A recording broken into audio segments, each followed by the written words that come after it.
24 के चुनावी चक्रव्यूह का अब 5वां चरण सर पर है और सभी पार्टियां, सभी दिग्गज इस चुनावी चक्रव्यूह को भेदने के लिए जी जान से जुटे हुए हैं।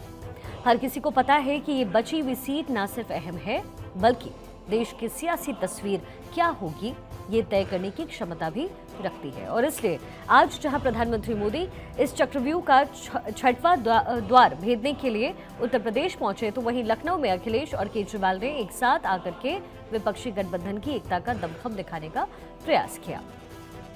लेकिन इन सबके बीच आज नजर पश्चिम बंगाल की सीएम ममता बनर्जी के उस बयान पर भी रहेगी जो उन्होंने इंडी गठबंधन को लेकर के दिया है। लेकिन सबसे पहले शुरुआत प्रधानमंत्री मोदी के पूर्वांचल दौरे से। प्रधानमंत्री मोदी आज उत्तर प्रदेश में थे, जहां उन्होंने पार्टी के प्रचार अभियान की कमान संभाली। छठवें चरण में उत्तर प्रदेश की 14 सीटों पर वोटिंग होगी और इसमें ज्यादातर सीटें पूर्वांचल में आती है। छठवें चरण में सुल्तानपुर, प्रतापगढ़, फूलपुर, प्रयागराज, अम्बेडकर नगर, श्रावस्ती, डुमरियागंज, बस्ती, संत कबीर नगर, लालगंज, आजमगढ़, जौनपुर, मछली शहर, भदोही में 25 मई को वोटिंग होनी है। प्रधानमंत्री मोदी की लोकसभा सीट वाराणसी भी पूर्वांचल में ही आती है और इसलिए इस पूरे फेज में प्रधानमंत्री मोदी की मौजूदगी का सीधा असर पड़ने वाला है। और इसलिए आज प्रधानमंत्री मोदी जब उत्तर प्रदेश पहुंचे तो उन्होंने एक दिन में ही पूर्वांचल की 4 सीटों पर जनसभाएं की, जिसमें आजमगढ़, भदोही, जौनपुर और प्रतापगढ़ शामिल हैं। आजमगढ़ में उन्होंने नागरिकता संशोधन अधिनियम यानी सीएए को लेकर के विपक्ष पर सीधा वार किया।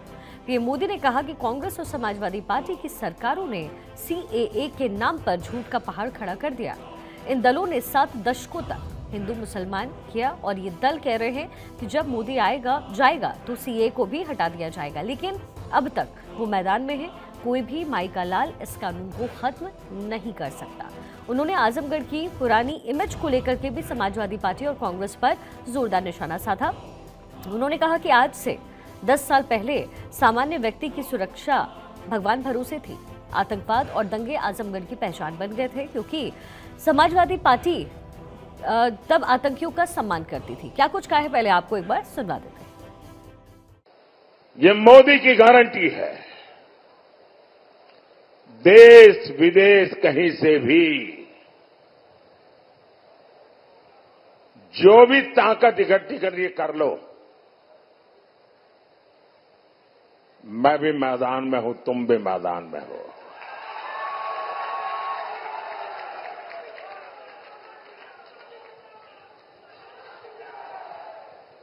आप सीएए नहीं मिटा पाओगे।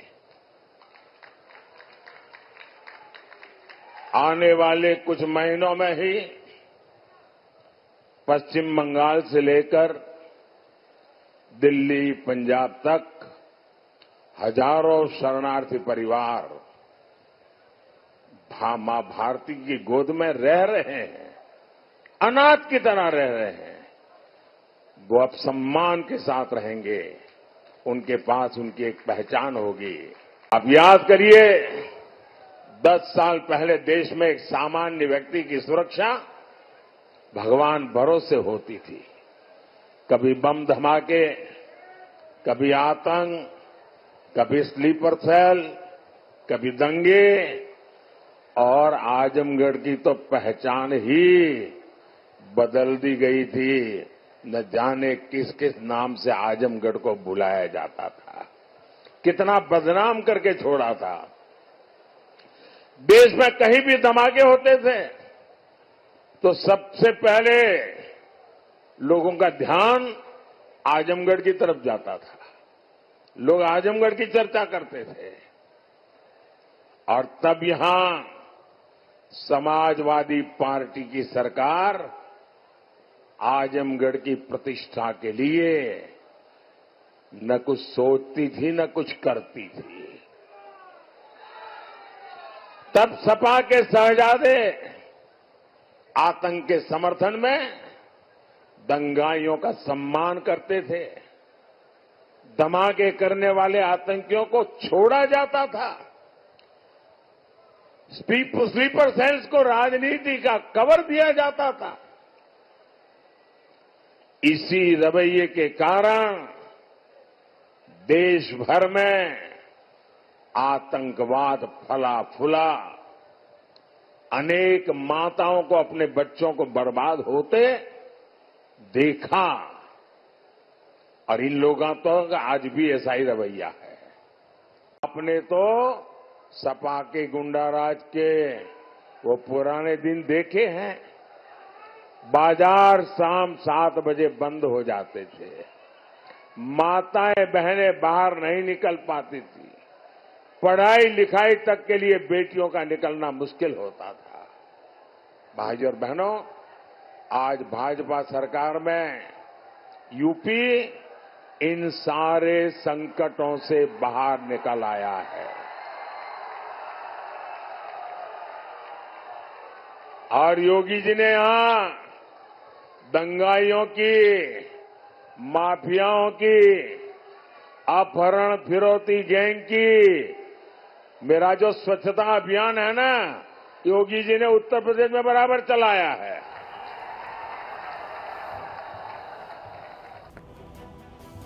आजमगढ़ के बाद प्रधानमंत्री मोदी जौनपुर पहुंचे, जहां उन्होंने कांग्रेस और सपा के गठबंधन पर जोरदार निशाना साधा। पीएम मोदी ने कहा कि उनका रास्ता है संतुष्टिकरण, यानी कि हर किसी को संतुष्ट करना, जबकि विपक्ष का मॉडल है तुष्टिकरण। उन्होंने कहा कि विपक्ष अपने वोट बैंक को खुश करने के लिए 3 तलाक का झंडा लेकर के घूम रहा है। इस चुनाव में देश के सामने 2 मॉडल है। एक तरफ हम लोग हैं, मोदी है, भाजपा है, एनडीए है। हम लोगों का रास्ता क्या है? हम लोगों का रास्ता है संतुष्टिकरण, हर किसी को संतुष्ट करना, संतोष देना। और दूसरी तरफ सपा हो, कांग्रेस हो, गठबंधन गठबंधन हो, उनका मॉडल है तुष्टीकरण, अपीजमेंट। ये परिवारवादी गालियां दे रहे हैं, गालियां। सपा के शहजादे, उनके एक चाचा,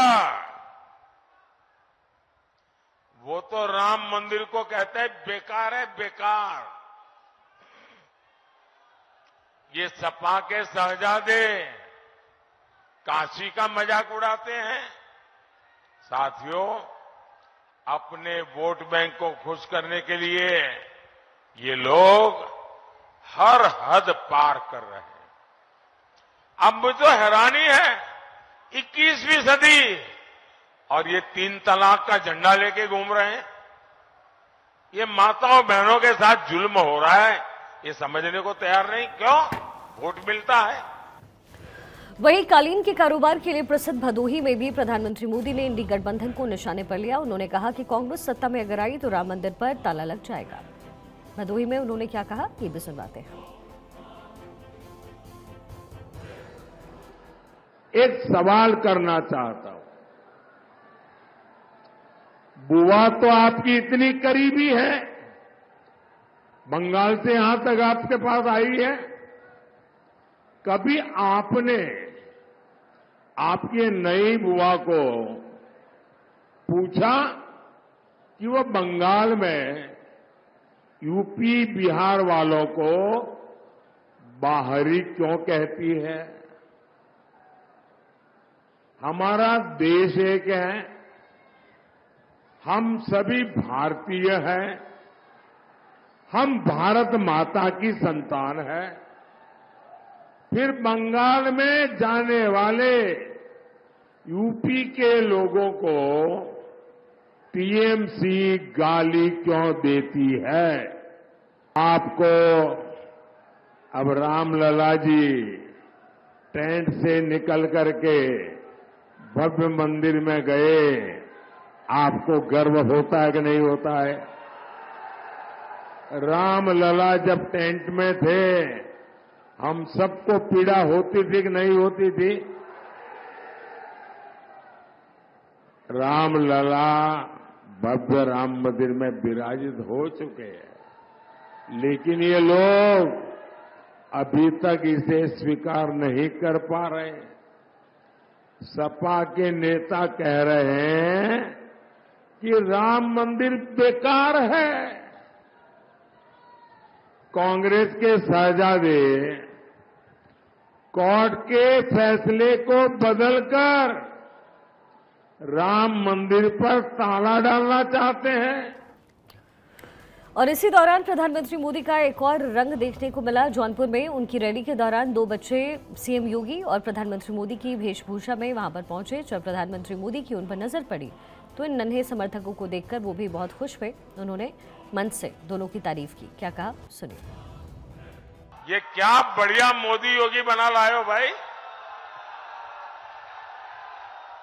और ये मोदी तो इतना सुंदर लग रहा है, क्या बढ़िया मेकअप किया है भाई, और हाथ भी बढ़िया।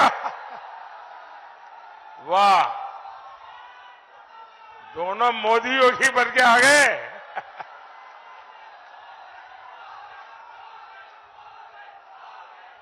शाबाश शाबाश, बहुत बढ़िया किया आपने। देखिए सब अखबार वालों की नजर मेरे से हट गई, आप पर आ गई। बढ़िया है, वाह। ये मोदी को तो हाथ हिलाना भी आ गया है।